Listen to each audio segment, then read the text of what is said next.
Alright, gentlemen, here we are, part 2 of our lesson on place, right, in our marketing mix. Alright, we have product, price, place, and then promotion. We're on place right now. Alright, so let's wrap this up today. Again, if you wanted to buy toys, right, you might go to a retailer, right, Toys R Us is gone, I believe, right, but Toys R Us, you might go to Target, to their toy section, right? You may go to the retailer Walmart, right, to buy toys, right? That's what a retailer is, okay? Now, let's say that you went to go buy a game from Walmart, right? And you went there and none of all the shelves were empty, right? Well, what does that mean? It means that the retailer needs to restock their shelves. And how would they do that? Well, they would contact a wholesaler, right? They would contact a wholesaler and order bulk games. Like they would order, let's say, depending upon the sales of the games, they may order 20, 30, 100, 500, who knows, of that specific game from the wholesaler, so that they can restock their shelves and make sure that they have more in stock in case other people wanted to buy that, okay? So the wholesaler, again, can go directly to the consumer, right? But most often, wholesalers are the store that the retailers are buying from, and then we are purchasing from the retailers, right? That is what happens, I would say, most often, right? Retail stores being like Target, Walmart, etc. Okay, and then we have the distributor and the agents, right? Which we talked about. Again, if you were looking for health insurance, or if you were looking for car insurance, you may reach out to an insurance agent, right? And that's the person that would be able to provide that to you, okay? They don't hold stock. They don't carry stock like a wholesaler, distributor, or retailer do, right? But again, they are there to help you, the customer, get a hold of that product or service, right? And that's the whole point of all of this, is how are we going to get this product to our customers? If you were going to buy a game, right, where would you go?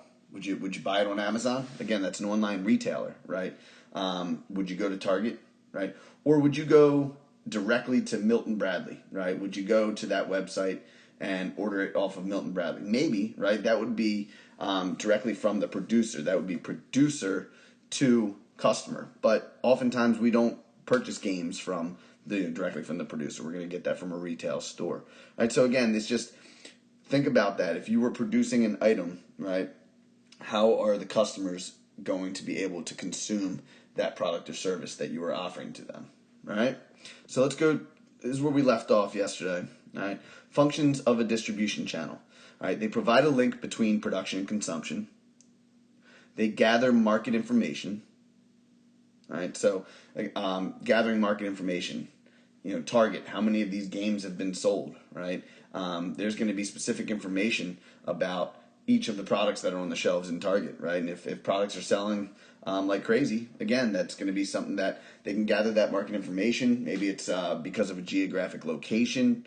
Who knows, right? But it allows us to gather market information, right? Communicate promotional offers, right? I was this past Christmas, I was looking for a $50 gift that I could use for the family's white elephant gift exchange that we do, right? So I needed a $50 gift, and I went on to Best Buy, right, to find, I wanted something technology based, and I went to Best Buy because, hey, look, as a customer looking for something that's technology based, I wanted to check Best Buy. That's where I often purchase, my Google Home devices, my Apple devices, things like that. Okay, so I went on, and right at the front screen it said that there was a deal going on for the Google Home Hub, which is like the Google Home with the screen, right? And normally that thing's like $150 or so, and it was the sale was going for like $60, right? $60. And I saw that offer and I immediately bought it, right? Again, so they can communicate promotional offers from that, all right?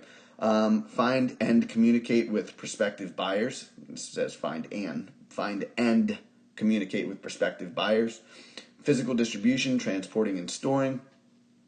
Financing, other parties finance the stock. Okay, so this is again another function, right? If you are creating something, if you're a producer, you only have so much space for the products that you're producing. So you need to get those out of your warehouses and to the stores so that the stores can hold on to the stock so that you can continue to fill your orders and fill your shelves up. All right.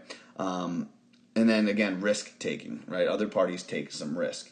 I worked with my uncle years ago, and I think I've talked to you guys about this, but I worked with him creating outdoor kitchens, right?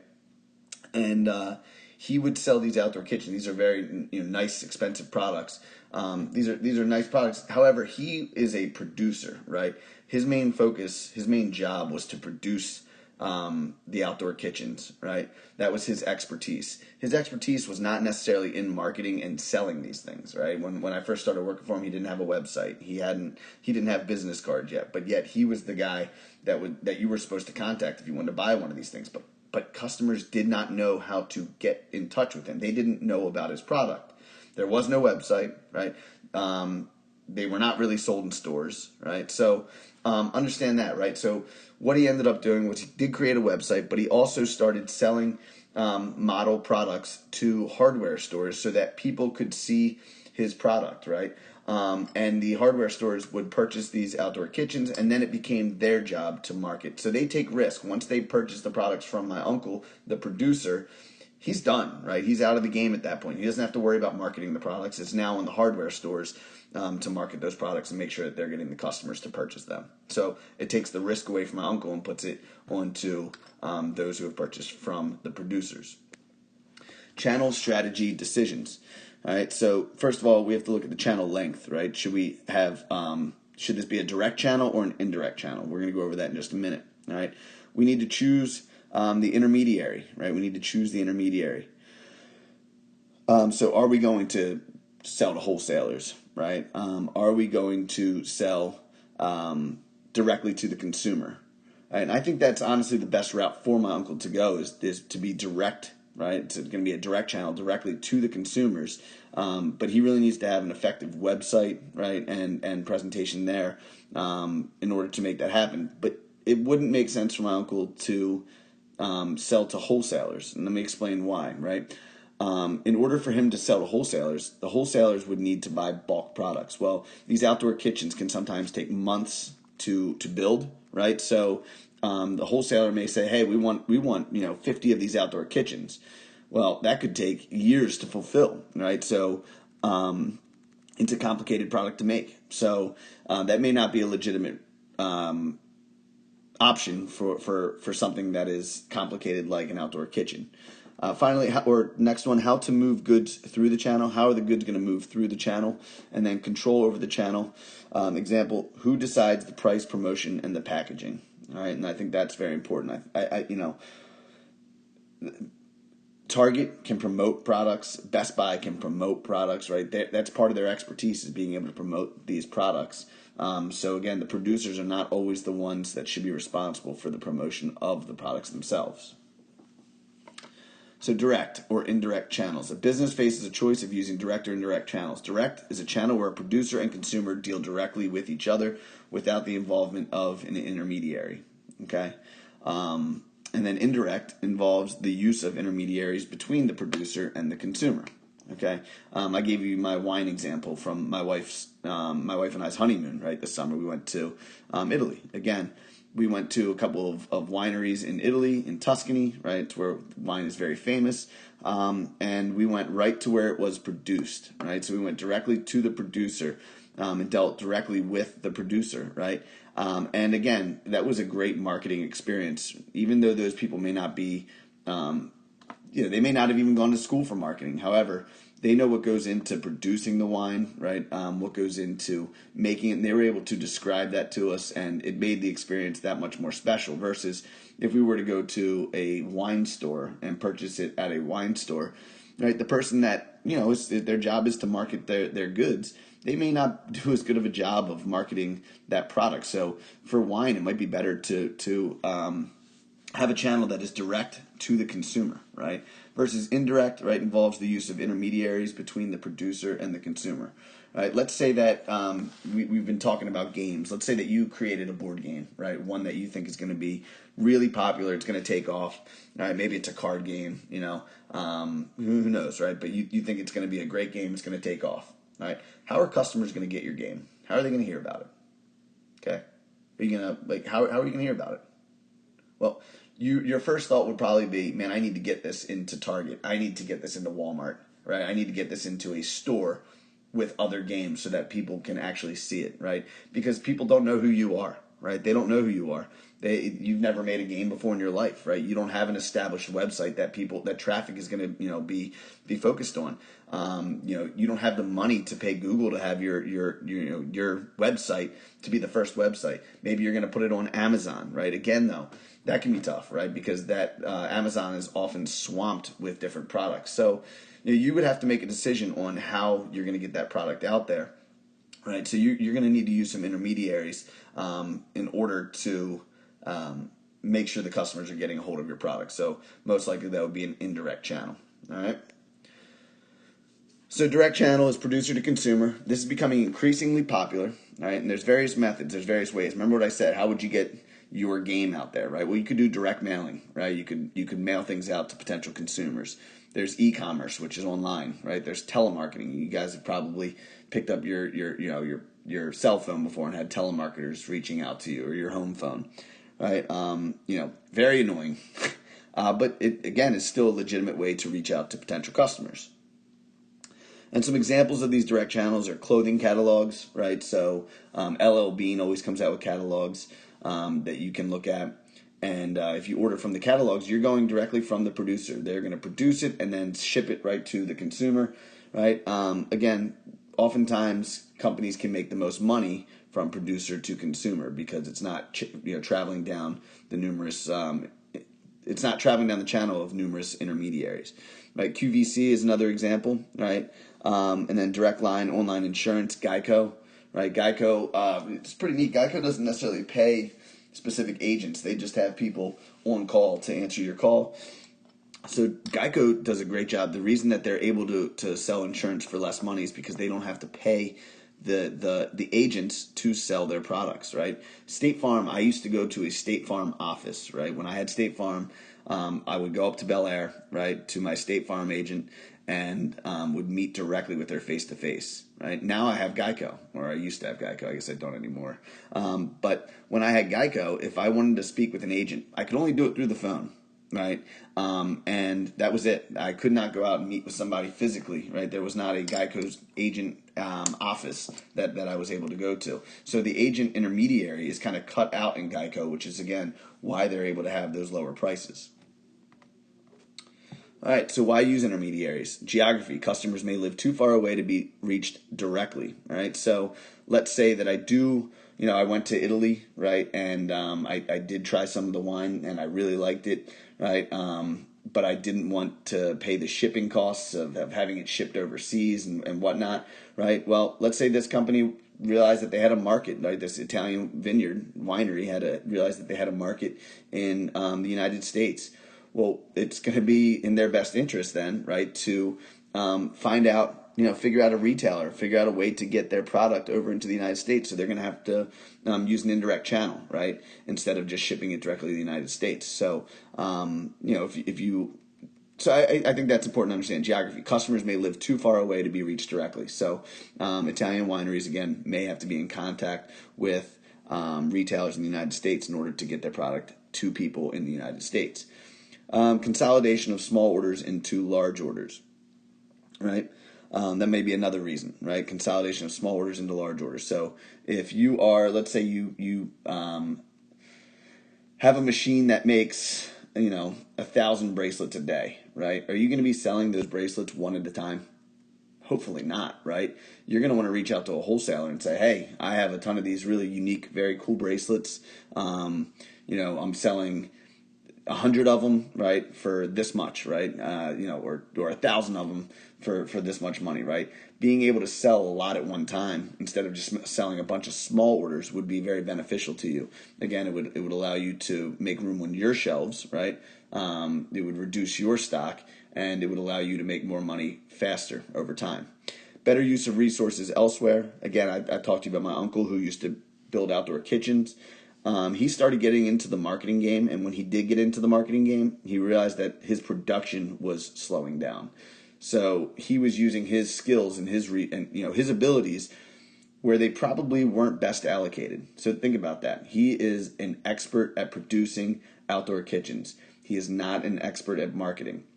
He started to market his products himself. He had to create a website. He had to go out and talk to these different hardware stores to sell his product, right? As he's doing that, who's making the products? No one, right? So the resources are being allocated to other places. That could be a problem, right? So once he started getting into the hardware stores, though, he didn't have to worry about marketing the product anymore. It was on the hardware stores. It was on them to sell the product. Lack of retailing expertise, as I've just said, it's kind of a similar situation. And segmentation, different segments of the markets can be best reached by different distribution channels. All right. So we've talked about different segments, right? Of the market themselves. The segments can be broken up. Right. That's in a previous video. So go look that up as well. Right. When we talked about product, right, looking at different segments, the segments are broken up into different categories, right? How are we going to reach those customers that meet the market segments? So what do we choose? Do we choose short or long channels? Well, short distribution channels it means few, if any, intermediaries are used, right? So there's greater control over the marketing of the product. So again, that allows you to be the marketer, right? The producer, you have much more control and power over the marketing. Keeps greater proportion of the profit. So again, if I'm selling directly, if you're selling bracelets, right? If you sell it to a wholesaler, you're going to be selling, tons of bracelets at once, which is a great benefit, right? But the problem is you're going to be making less off of each bracelet, right? Versus you selling individually one bracelet at a time. However, you won't be selling as many bracelets. Right? But again, it means increased distribution costs. So it's going to cost you a lot of money to distribute those products. You are the one that is required to be the distributor as well in a short distribution channel. Long distribution channels reduce costs, right? And it reduces the producer's control over marketing. So once you've sold it, once my uncle sells his product to, let's say he sells it to Ace Hardware, right? They may not market it the way that he wants, but that's not in his control whatsoever, right? Once he sells it to Ace, the product is no longer his. It's now Ace Hardware's product, and then eventually, once Ace sells it, then it'll be the person's product that they sell it to, right? But he loses control over the marketing once he sells it to a retailer. Factors to consider. We're almost done here. Nature of the product. Is it perishable? Is it fragile? Right? I think that's an important one. Technical. Is it complex? Right? Is it customized? Type of product. Example. Convenient shopping specialty. Right? Desired image for the product. Let's say that you are a billionaire, right? And you have a gigantic mansion, right? And you want a custom pool that has a rock waterfall and a lazy river that goes around the house almost like a moat, right? What store are you going to go to for that? You're going to go to Home Depot and just buy a lazy river pool that goes around your house? I don't think so, right? I don't think that's where you're going to go. I think you're going to have to contact someone, a very specific producer, someone that creates customized pools and lazy rivers. You're not going to go to a store to purchase that, right? Now, let's say you wanted an above ground pool, right? You can go to a store and actually purchase an above ground pool, right? There's one there used to be, I don't know if it's still there, right by St. Joe's Fullerton. I think it was called like ABC Pools. And you can buy outdoor kitchens. You can buy above ground pools from them, right? It's not as complicated of a product, but if you want a customized pool, right, you're not going to go to a retail store. You need to go directly to the producer. So if it's customized, if it's technical, if it's complex, oftentimes that's a factor you need to consider. It's probably better to have a direct channel, a short direct channel. Is it perishable or fragile, right? If it's being shipped multiple times and it's a fragile product, what if it's milk, or something that can perish, right? Well, every time that product is distributed, right, in a truck or in a plane or whatever it might be, it needs to be refrigerated, right? Well, what if it gets hot and heats up, right? Well, then the product will go bad, and that could be an issue. So, being perishable or fragile could be a problem when it comes to distributing. Again, the type of product makes a difference as well, and then the desired image for the product. All right. And then here's the factors to consider continued as well. So the first one was the nature of the product, and then we have the market, right? Is it geographically spread? All right. The extent and nature of the competition. Okay. So again, the market, right? You need to know who is in your market, right? Again, is it geographically spread? Is it spread out? So if you are selling a product that you believe will just be popular for those that live in a specific geographical region, then you don't need to worry about getting that product out to California or whatever, right? So you can do a much shorter channel. But if you want your product to be sold throughout the country or throughout the world, right, then that's something that is going to change the way that you distribute the product. It's going to have to go through some intermediaries there, right? The business, its size, its nature, does it have an established distribution network, right? Does it already have an established network? Right? If it's a small business, right, you may need to start off by being direct to consumer, make some money, and then eventually, as your business grows in size, you may have more options, right, and you may be able to start establishing distribution networks. Last two slides. Short channels are used for. So short channels, think about what that means. It means it quickly goes from producer to consumer, right? Not a ton of intermediaries in the process. So industrial products, right? Our school, we just got that air conditioning recently, right? We didn't buy our industrial air conditioning that went on the gym. We didn't just, Father Donald didn't just walk over to Home Depot and say, "Yep, there's the air conditioning unit I want." Nah, right? It's an industrial air conditioning system. He had to go to a specialty. He had to go through specialty producers, right, to shop for these, to shop for the correct industrial air conditioning. So it was really direct from producer to consumer there. Expensive and complex goods, like I said with the pool, right? Bulking products, customized products, services, products sold in geographically concentrated markets, products bought infrequently by a relatively small number of customers. And then finally, long channels are used for consumer goods, inexpensive and simple goods, small products, standardized products, goods sold in dispersed markets, goods sold frequently, and to many customers. Okay, think about a pack of gum, right? It's a small, inexpensive, simple good, right? Let's talk about Eclipse gum, all right? If you went to a 7-Eleven, would they have Eclipse gum there? Yes. What if that 7-Eleven was in California? Yes. What if it was in Texas? Yes. What if it was in Missouri? Yes. That pack of Eclipse gum is in all of those states, in all of those stores, right? Well, what if you went to Canada? Yes. What if you went to the UK? Yes, right? That gum is still there as well, right? So, holy crud. Imagine if you were the producer of Eclipse gum. Are you the one delivering that to those different places? Are you traveling yourself? Are you the one shipping all of those out? No, right? So simple, small products, it's better to use long channels to get in touch with a wholesaler to sell bulk products to them and let them worry about the distribution. So you, the producer, can focus on producing the product and not worry about the distribution, not worry about the marketing, and not worry about all of the other stuff that goes along with it. Hopefully this makes sense to you guys. All right. Answer the questions on the worksheet and turn it in, right? Please get that done by the end of this week. We will have a class tomorrow, right? I will post another lesson. It'll be on promotion, which is my favorite, right? We've talked about product. We've talked about price. We've talked about now place, right? I think price and place. I like the pricing strategies. Place, distribution. This is kind of more of the boring section of marketing, but we're about to get into promotion, which is the advertising. And I am going to have you guys do that fast food project, right? That is something that we are going to do. I think you're going to enjoy it, and I'll go over the instructions with that. But once we get done with that'll probably end up being, honestly, our test, right? That will end up being our test grade is the performance.